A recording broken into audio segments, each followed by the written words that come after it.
برغيد جنرال قبر اغزابير بينا الدبل سوما امت تግራይ وجين ولا بودان فتوقي ورانا متى إسا جارتي خطا ورانا أفرون دي سويف سيد جرا باون واجر سامومي مغالا فيفيني كتا غوللتي ارغمو اكادي بفمي بيكسي جرا Gotan soddomman dabran dura hula galana kan dhabde Itiyoophiyaan ijaarsa waajjira muummee humna galaanaa magaalaa Finfinnee naannoo Jaan Meedaa keessatti ijaaramaa jiru yeroo muraasa keessatti xumuramuuf akka jirutu himame. Karoora baajataa bara 2018 Itiyoophiyaan qabatte keessatti bulchiisii magaalaa Finfinneef baajanni hin ramadamne. Abdii illeen hidhaarraa gadhiifamuun sirrii miti jedha pirezidaantiin naannoo Somaalee obbo Mustafee Mohammad. Dhimma saamamuu atileet Galatee Burqaa laalchisee Federeeshiniin Atileetiksii Itiyoophiyaadhaa guyyaa irraa waxabajjii 10 bara 2025 ibsa kenneet jira. Ambaasaaddarri Ameerikaa dubbii haleellaa diroonii ibsaa imbaasichaa keessatti kaafame dogongora ta'uu ibsan. Ayoon badhaasa Hacaaluu Hundeessaa artistootaa fi namoota ogummaa aartii keessa jiran badhaasuun artistoota lafaa dhufan jajjabeessuu fi beekamtii kennuu fi akka ta'e boordiin kun ibseet jira. Misir magaalaa Haarawaa naannoo laga Abbaaytii ijaaruu fi hoomsuu ishee dhagahamee jira. Kanneen jaanan gafoota oduuti amma oduu bal'inaan. Jeneraal Tigraay Birgeed Jeneraal Gabre Egzaabeer Bayyanaa adda bilisummaa uummata Tigraay wajjin wal dhabuudhaan fottoqee waraana mataa isaa ijaarratee kutaa waraanaa Afruun deessuu ibseet jira. Addi bilisummaa uummata Tigraay mormuudhaan humnoota Tigraay keessaa bahee waraana mataa isaa ijaarrateen kutaa waraanaa Afruun deessuu kan himu Birgeed Jeneraal Gabre Egzaabeer Bayyanaadha. Kutaalee waraanaa tanaas naannoo Afarii fi naannoo Tigraay keessatti hundeessuu ibseet jira. Jeneraal Gabre Egzaabeer Bayyanaa VDB BBC Afaan Tigree wajjin taa'iseen akka jedhutti kaayyoon isaa humnoota adda bilisummaa uummata Tigraay kuffisuu akka ta'e ibseet jira. Humnoota waraanaa ijaarrachuun kutaa waraanaa afur kan hundeessee Jeneraaltichi waraanni isaa harki guddaan naannoo Tigraay keessatti argamus ibseet jira. Jeneraal Gabre Egzaabeer yeroo Geetaachoo Raddaa naannicha hoogganaa turetti ajajoota waraanaa bulchiinsa Geetaachoo morman keessaa inni nama tokko ta'us dubbateet jira. Yeroo sanuu ajajoota waraanaa Tigraay wajjin wal dhabuu kan ibsu Jeneraaltichi mormii saniif ammoo qawwee kaasuun filannoo isaa akka ta'ee fi ani Jeneraal Intarnaashinaala ta'ee odoon jiru milishaa adda bilisummaa uummata Tigraay ta'uu hin barbaadu jechuudhaan dubbateet jira.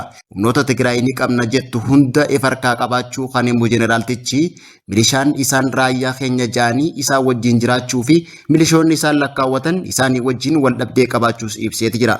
Hariiroo mootummaa federaalaa wajjin qaban hoggaa ibsu ammoo mootummaan federaalaa akka nuti hidhannee jirru ni beeka jechuudhaan garuu deeggarsi argatan tokkolleen akka hin jirre ibseet jira. Sababni guddaan itti fottoqee waraana ijaarrachuu danda'eef hoggaa ibsu Jeneraaltichi adda bilisummaa uummata Tigraay rakkoo jirtu mari'atanii furuu caalaa rakkina uumuu akka filatanii fi rakkina furuuf yoo gaafatte qaamni nama dhagahu waan hin jirreef ta'uu Jeneraaltichi ibseet jira.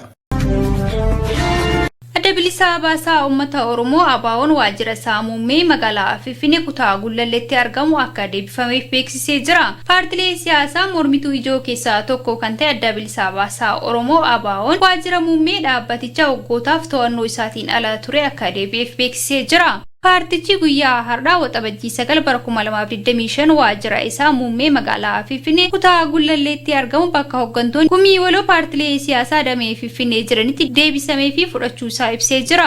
Abaawoon waajjira isaa Gullallee hoogganaa olaanaa dabalatee miseensonni hundi poolisiidhaan erga keessaa baafamanii booda miseensonni paartichaa gara waajjiraa seenuu akka hin danda'amne irra deddeebiidhaan boordiin filannoo biyyaalessaa dabalatee qaamonni dhimmi ilaallatu hedduu iyyachaa ture jira. Waajjirri kun dhaabbatichaaf akka deebu tattaaffii yeroo dheeraa godhameen kan milkaa'e ta'uu kan eeran paartichi yeroo ammaa harka isaaniitti deebi'uu paartichi eeree jira. Tattaaffii hanga xumuraatitti qaamoleen garaagaraa taasisanii boordii filannoo biyyaalessaa Itoophiyaa gumii waloo paartilee siyaasaa damee Finfinnee fi miseensota dhaabbatichaa dabalatee qaamolee tumsaa godhataniif hundaa galateeffatee jira. Waajjirri muummee adda bilisummaa Oromoo yookaan ABO kun waliigaltee bara 2018 Eertiraa Asmaratti mootummaa Itoophiyaa waliin irra gahamee hordofee hooggantoonni paartichaa yeroo biyyattii galan waggoota 27 ol booddee kan deebi'ameef ta'us ni yaadatama. Waajjirri magaalaa Finfinnee keessatti ABO'f kennamee ture jala cufamus amma deebi'ee yoo baname waajjiraaleen ABO'dhaa naannoorraa kaasee hanga aanaatitti yeroo mootummaan paartileen siyaasaa gara biyyaatitti akka galan ayyameef waajjiroonni aanaalee garaagaraa keessatti banamanii turan erga cufamanii as deebi'anii hin banamne. Waajjirri muummee humna galaanaa kan Itoophiyaadhaa deeggarsa Raashiyaatiin ijaaramaa jiru dhibbantaa 95 irra gahuutu ibsame. Waggoottan 30 dabran dura hulaa galaanaa kan dhabde Itoophiyaan ijaarsa waajjira muummee humna galaanaa magaalaa Finfinnee naannoo Jaan Meedaa keessatti ijaaramaa jiru yeroo muraasa keessatti xumuramuuf akka jirutu himame. Ijaarsi waajjira muummee kanaa dhibbantaa 95 xumuramuun isaa gabaasa Sputnik Afrikaa waabeeffachuudhaan African Business Insider gabaaseeti jira. Itoophiyaan odoo hulaa galaanaa hin qabaatin humna galaana biyyoolessaa isii deebiftee ijaaruuf fedhii akka qabdu kan agarsiisu yoo ta'u, waajjirri muummee humna galaanaa abbaa darbii 4 lafa hektaara 3 irratti ijaarame kun waajjiraalee bulchiinsaa, kilinika yaalaa, galma konferansii, dhaabbilee ispoortiitii fi bu'uuraalee misoomaa kanneen biroo kan of keessatti hammatee fi piroojeektiin akkaataa sagantaa qabameetiin yeroo dhiyootti kan xumuramu ta'uunis ibsameeti jira. Bara 2000 takkarraa eegalee hulaa galaanaa dhabdus mootummaan Itoophiyaadhaa daandii daldalaa eeguuf balaa galaanaa idil addunyaatiif deebii kennuudhaaf akkasumas karaa buufata doonii Jabuutii fi Suudaanii bishaan idil addunyaa akka dhaqqabuuf dandeettiin humna galaanaa isaa barbaachisaa ta'uu ibseeti jira. Ati bitoota isaa keessa Itoophiyaan misoomaa fi leenjii humna galaanaa deeggaruuf mootummaa Raashiyaa wajjin waliigaltee tumsaa mallatteessuunis ni yaadatama. Humna galaanaa Itoophiyaa cimsuuf Mooskoon deeggarsaa akka gootus waadaa galaniiti turan. Karoora baajataa bara 2018 Itoophiyaan qabatte keessatti bulchiinsi magaalaa Finfinneef baajanni hin ramadamne. Guyyaa har'aa baajanni naannoleef qabame kan ifoome yoo ta'u, magaalaa Finfinnee osoo hin ramadaminiif akka hafee jiru gabaasa irraa hubachuu ni danda'ama. Baajata naannoleef qabame biiliyoona 314.75 keessaa guddaan kan naannoo Oromiyaatiif qabame yoo ta'u, innis birrii biiliyoona 108.4 itti aansuudhaan naannoo Amaaraa sadarkaa lammaffaan biiliyoona 67.9 sadarkaa sadaffaa irratti naannoo Somaalee birrii biiliyoona 3.4 kan ramadameef yoo ta'u, naannolee biraatiif haaluma wal fakkaatuun garaagarummaa baajataa jiruun baajanni bara 2018 ramadameefii jira. Bara kana mootummaan federaalaa baajata bara 2018 qopheeffate tiriliyoona 2 keessaa naannoleef biiliyoona 314.75 kan ramade yoo ta'u, bifa addaatiin magaalaa Finfinneetiif baajanni isheef ramadame hin ifoomne. Bulchiinsa magaalota lama biyyattii keessa jiran keessaa magaalaa Finfinnee fi magaalaa Dirree Dawaa yoo ta'u, magaalaa Dirree Dawaatiif baajanni deeggarsaa qabame biiliyoona 2.7 yoo ta'u, magaalaa Finfinneetiif hanga yoonaatitti baajanni qabame hin ifoomne. Abdii illeen hidhaarraa gadhiifamuun sirrii miti jedha pirezidaantiin naannoo Somaalee obbo Mustafee Mohammad. Jijjiiramaan booda eega muummichi ministeeraa Dr. Abiyyi Ahmad aangootti dhufe hooggantoota gara aangootti dhufan keessaa obbo Mustafee Mohammad nama tokko. Pirezidaantiin naannichaa duraanii Abdii Mohammad Umar yookaan Abdii illeen hidhaarraa gadhiifamuun sirrii akka hin taane gaafii fi deebii tibbana BBC wajjin taa'ee irratti dubbateeti jira.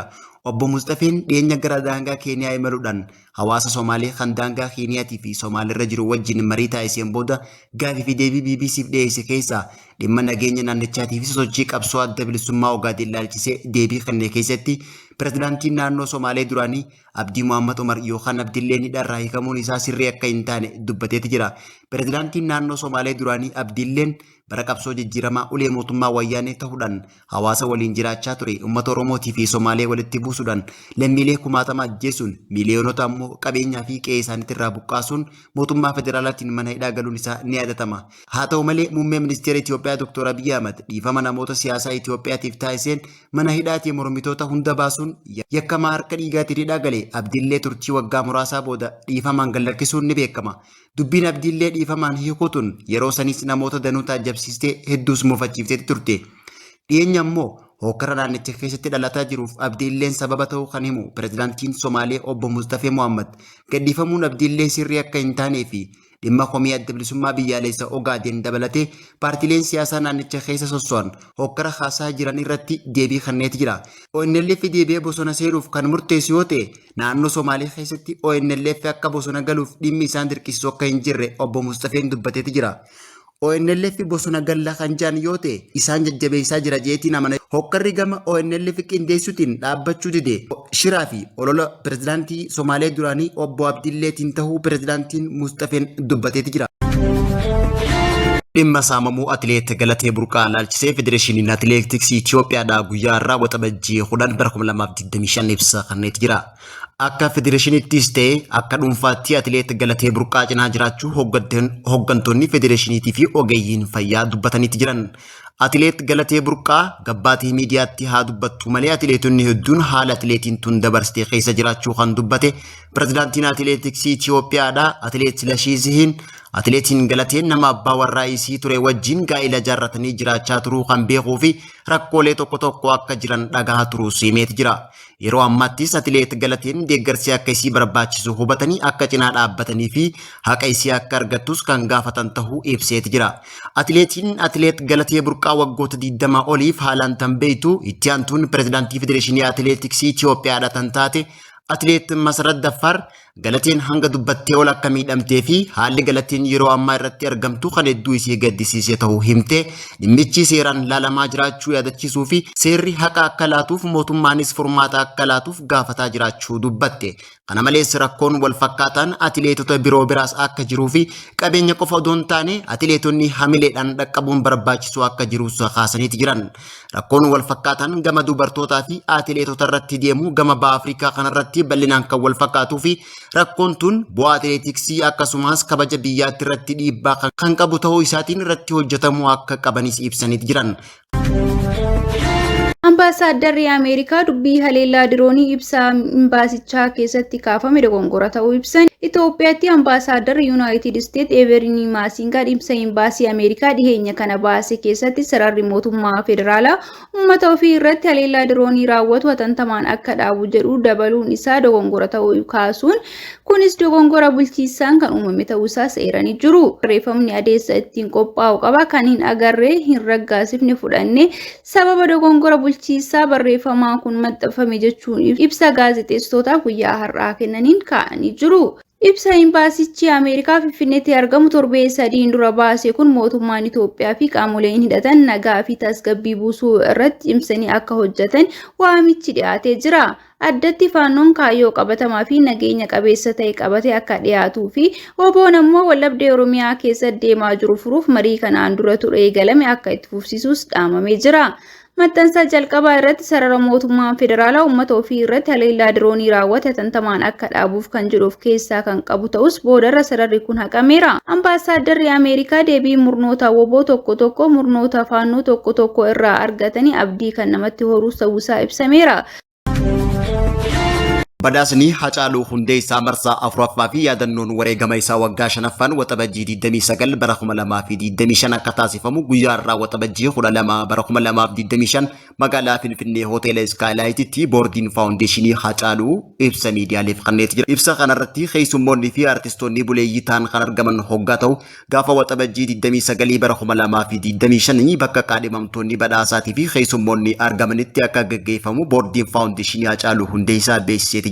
Hayoon badhaasa Hacaaluu Hundeessaa artistootaa fi namoota ogummaa aartii keessa jiran badhaasuun artistoota lafaa dhufan jajjabeessuu fi beekamtii kennuu fi akka ta'e boordiin kun ibseeti jira. Faawundeeshiniin Hacaaluu kun gosoota aartii 10 oliin badhaasa kan kennuu fi walleewwan 300 ol badhaasaaf walitti qabamu haati warra artistii Hacaaluu Hundeessaa addee Faantuu Damisoo dabalatee miseensonni boordii kana ibsa kanaan keessatti addeessaniiti jiran.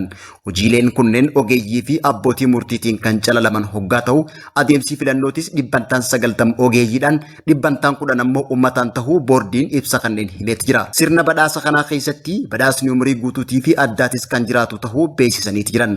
Walleewwan badhaasaaf dhiyaatan ammoo akka lakkoofsa Itoophiyaatti bitootessa 22 bara 2016 hanga bitootessa 21 bara 2017tti kan hojjetaman ta'uunis ibsameeti jira. Qaadhimamtoonni badhaasa kanaatis guyyaa irraa jalqabee karaa miidiyaa hawaasaa faawundeeshinii irratti waan dhiyaataniif uummanni sagalee isaanii akka kennan faawundeeshiniin yaamicha dhiyeesseeti jira. Biyyi Misir magaalaa haarawaa naannoo laga Abbaaytii ijaaruu fi hoomsuu ishee dhagahamee jira. Magaalaan haarawni kun itti fayyadama laga Abbaay irraa biyyi Misir qabdu dhibbeentaa 7 guddisaa jedhamee eegamaara. Pirojektii kana keessaa magaalaa qofa osoo hin taane lafa qonnaa jallisiif oolu ooyiruun bal'aan bishaan mana daawwitiin ijaarame keessa darbuun akka achi dhaqqabuuf hojjetamuuf karoorfamee jiraachuu Reuters fi Arab World gabaasee jira. Pirojektii kana kan ifoomsan ministeerri muummee Mustafaa Maafuul magaalaa gammoojjii laga Abbaay irratti hundeeffamuuf karoorfame kun magaalaa guddoo biyyattii Kaayiroo kiiloomeetira 40 gara bahaatti fagaatee kan argamtu ta'uu himuun itti fayyadamni laga Abbaay dhibbeentaa 7 qabnu dabala jechuudhaanis dubbataniiru. Piroojeektiin kun bishaan meetir kiiyubii biiliyoona 4 kan qabuu fi lafa bal'ina kiiloomeetira iskuweerii miiliyoona 2.8 ta'uu of keessatti hammatas jedhameera. Guyyaa irraa gara guyyaatti bishaan meetir kiiyubii 10,000 gara piroojeektii qonnaa kanattis akka galchuuf karoorfamee jiru ifoomeera.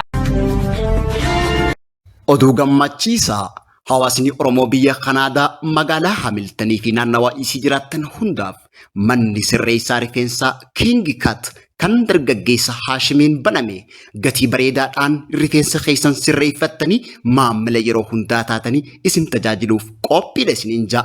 Bakki argama keenyaa magaalaa Hamilton daandii King Street gubbaa adreesni keenya 454 Unity 3 lakkoofsa bilbilaa 905 521 2090 irratti heloo jennaan beeylama qabattanii tajaajila argachuu dandeessan isiniin jaa. King Cut Barber Shop.